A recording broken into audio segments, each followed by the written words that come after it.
si Alma Hapson. 43 years old po, asawa po ako at may 5 anak. Hindi naman po ako nakapag-aral hanggang elementary lang po. Ang sabi daw nila, basura, basura. Pero para sa akin po, yung basura, diyan po kami nabubuhay.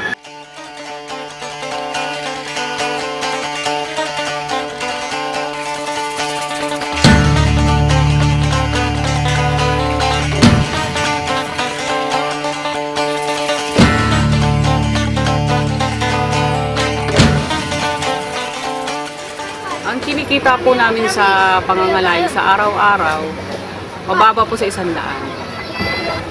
Pinagkakasya na lang po wala po kami ibang mapuntahan wala naman po ibang mapasukan ng trabaho. Kasi kami pong mag-asawang dalawa ang naghahanap buhay sa Payatas. Ngayon, bawa, kumikita kami ng 200 sa isang araw. Ang ginagawa po namin yan, ang budget po namin kasi sa isang araw, 1.5 kilong bigas po yun. Tapos, bali yung pumapasok po sa anak ko 3. Yung 70 pesos po para na po sa mga bata yun, pang baon, pamasahe. Pinagkakasya ko po yun. Tapos yung pang-ulam namin, siguro po, mga budget po kami mga 30, 40. Pero po yun sa mga pansahog.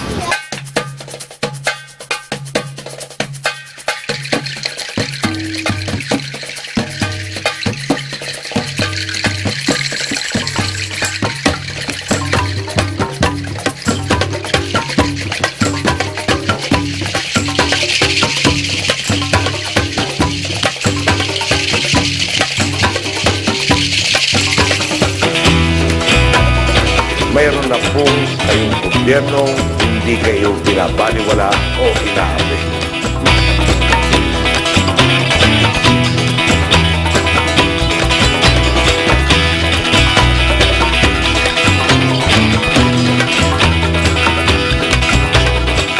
Bihira lang kami makatikim ng ulam na yung masarap-sarap. Ang pinaka namin na ulam sa araw-araw, isda, itlog, sardinas, pagpag. Yun nga yung ngayon na kukuha po namin sa dam site. Minsan may nakukuha kaming malamig pa, mga naka-frozen. Yung tubig po dito, may balon naman po dyan. Malilibre kami. Yung pang-inom, yun ang binibili ko yung nawasa. Sa isang araw, kasi doon ako kumuha ng pansabaw sa sinaing. Mga 5 piso araw-araw. Sa kuryente, kasi per kilowatts po ang kuha ko sa amin. 20 ang kilowatts. Ang binayaran ko sa kuryente ngayon, 800 plus. Ano lang gamit ko, ilaw lang, isang electric fan, isang TV.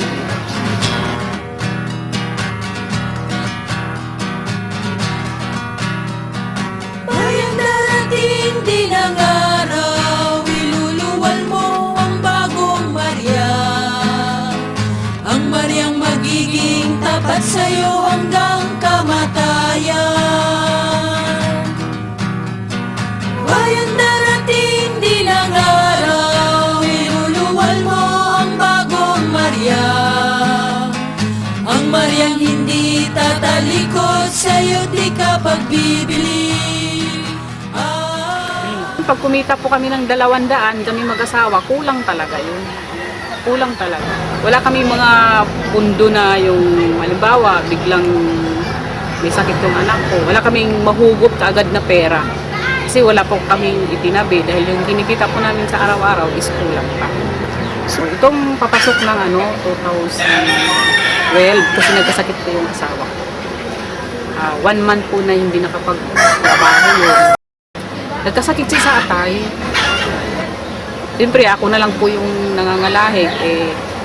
Magkano na lang po yung kinikita ko. Kulang na nga na 2 kami na nagtatrabaho. Mas lalong nahirapan ako nung ako na lang. Anong hirap nung kay Marco? Parang ganun pa rin. Sa Bagpos, pataas ng pataas pa ang presyo siya ngayon Ngayon, lalo po. Kasi ito na lang yung pinakakala niya na yung tungkol sa pag-aaral ng mga bata, dagdag na taon, di ba? Isa yun sa nakakapagpahirap sa amin. Tapos yung pangalawa, yung kuryente, hindi mapigilan yung pagtaas. At bato, yung gasolina, hindi mapigilan. Para ano pa nagpresidente siya doon na hindi mapigilan yung mga pagtaas ng mga bilihin. Yun ang isa sa nakakapagpahirap sa atin. Ang Mariang aarugan, papatnubay sa'yo. Ang Mariang magbabangon sa iyong karangalan. Bayan darating din ang araw, iluluwal mo ang bagong Maria. Ang Mariang magiging tapat sa'yo hanggang kamatayan. Bayan darating din ang araw, iluluwal mo ang bagong Maria. Ang Mariang hindi tatalikod sa'yo, di ka pagbibili. Ang Mariang aarugan, papatnubay sa'yo. Ang Mariang magbabangon sa iyong karangalan. Ang bagong Gabriela, ang bagong Lorena, ang bagong Pilipina mula sa nagpawis. Ang bagong Gabriela, ang bagong Lorena, ang bagong Pilipina mula sa nagpawis. Pangarap ko po eh, siyempre makapag-aral po yung mga anak ko. Kapag-college. Kasi yun lang naman po yung maipapamana namin dahil wala po kaming maipapamana sa anak namin kundi makapag-aral din. Sa sarili ko, sana lagi lang malusog, saka malayo sa sakit. Ang bagong Gabriela, ang bagong Lorena,